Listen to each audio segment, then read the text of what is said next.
So welcome to the Gig Budget Planner tool. This is the interface that you will face. It's made up of check boxes and radio buttons.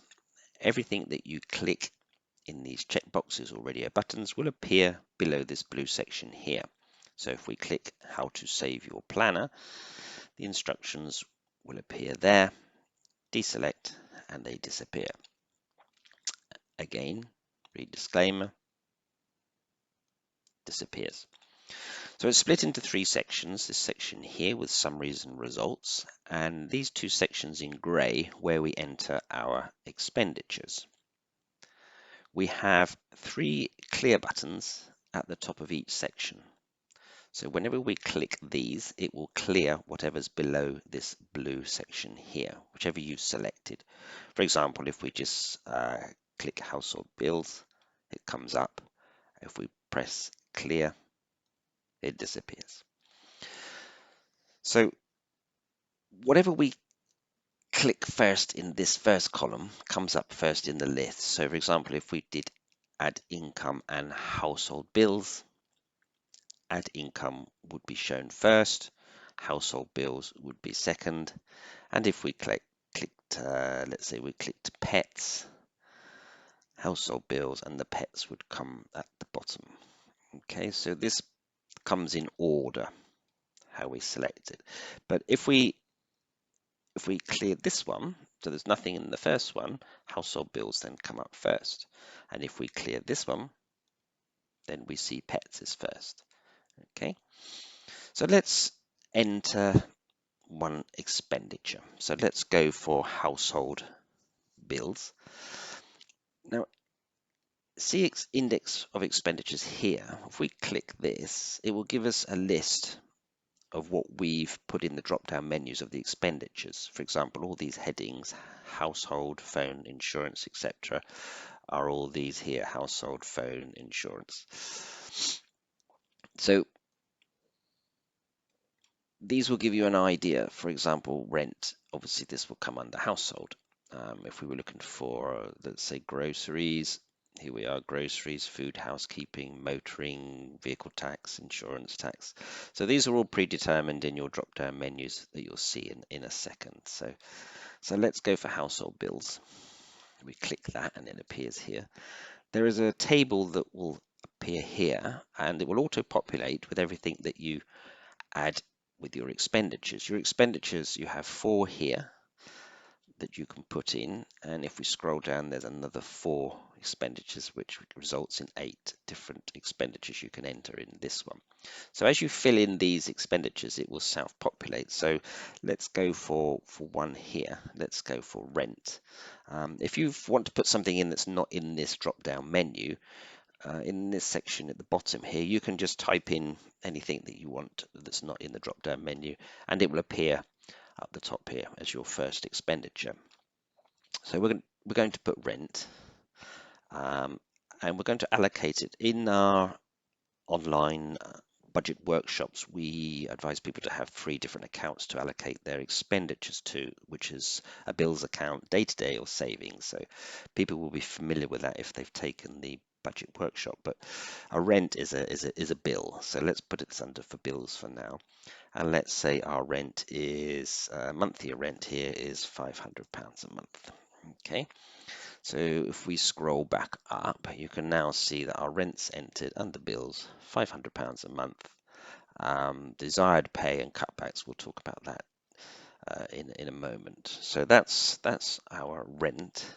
We can go for another one. So let's clear household bills. Let's go for food, housekeeping, and let's enter one for food. So if we scroll down, we'll see one for groceries, and we're going to say this is a day-to-day bill because it's a day-to-day account. So let's say we spend on groceries, let's say we spend £90 a week.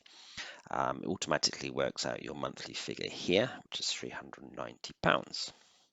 And here we can see it's selected, it's pre-filled into that table. So let's clear this button now. So food housekeeping is gone. So all three buttons are clear, nothing below. So let's add in another one, leisure and clothing. And let's say we have a gym membership. So let's go down to and find gym. Here's a gym membership. So that auto-populates in here. This is a bill. We get a monthly bill for this. And let's say the gym membership is £60 a month. So we enter £60 into there. So now we have a gym membership. So if we clear that, and if we go into this first column here, we have a summary of expenses. So if we click this, it will show a summary of what we've actually entered. So household bills shows our rent, which was £500. The food stroke housekeeping was 390. That was the groceries. And if we scroll down to the leisure clothing section here, that's our gym membership. So it totals up our monthly expenditure here at the bottom of 950, and there's no cutbacks or to be made at the moment. We'll talk about that in a second. So what we haven't done is entered any income. So in this section here, we can enter income. So if we press income, and let's say we take home pay. Let's say we bring home £900 a month. And as we fill in our income, it comes up into a chart here, list your take home pay and also the total here. So that's your income. Let's clear that. So now we can go to the results of the budget. And here we have, again, this is a summary of your this table at the top is a summary of your expenses. Household bills, £500, that's your rent. Food housekeeping here, that's your food. And your leisure clothing on the bottom here, that's your gym membership. So the results of your budget here, it says, oops, it seems you spend more than what you earn. So your income here, 900. Your expenditure, your bills and everything is 950. So your money short each month, it says, is £50. Now this section in the green here, and this shows you the graph at the bottom with your income and your expenditure exceeding that. Now this section in green here is where we can possibly make cutbacks to see if we can make up this £50 to try and balance our budget. So we can go into let's go to our summary of expenses, and we think possibly the rent we can't really reduce, the food possibly, but leisure and clothing is one thing that we could possibly reduce. The gym membership, we could possibly get rid of that, and that would save us £60.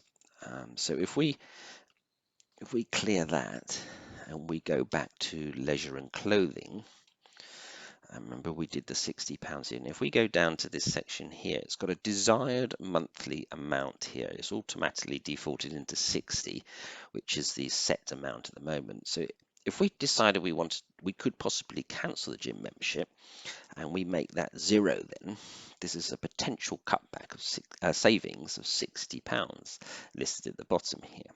And remember, we were £50 over, so this could actually balance our budget. So we go back up, and we can see in this section here now in green, the desired pay amount is 0. So we would have a possible cutback savings of £60. So let's go back to and clear that. Now, if we run the results on the budget now, we can see on this green section here, the leisure and clothing, this £60 is what we think we could save from this leisure and clothing section here. And this will show up now in here. So the savings through potential cutbacks is 60. So at the moment, we're short of £50 at the top here. And it automatically tells you you have now balanced budget with money left over each month to the sum of £10. So if we were to implement this cutback, i.e. if we were to cancel our gym membership, we could in fact be £10 for the better. So this is a very useful tool in your section here when you're filling in your desired amounts are where you can possibly make cutbacks. So that's how you enter your expenditure and income. There is a figure at the top here. At the moment it's 136. This is the views of the default budget planner. This is not anyway means that people are looking at your budget planner. This is the default one with no entries. If you want to save your own budget planner, let's say this was all completed, if you scroll down to your inputs here and press this, it will come up with copy link with your inputs. Now, as you copy this link, you will be giving a specific link for your own budget planner. No one else has this link or can see your data. So you can copy and paste that into the browser, and we recommend making a desktop shortcut, which is explained in how to save your planner here. So if you look at that, there's an explanation there. How you can do that. So that link is just purely yours and your budget planner. If you share that link with someone, then they will be able to have a look at your entries that you've made. So that is the Gig Budget Planner.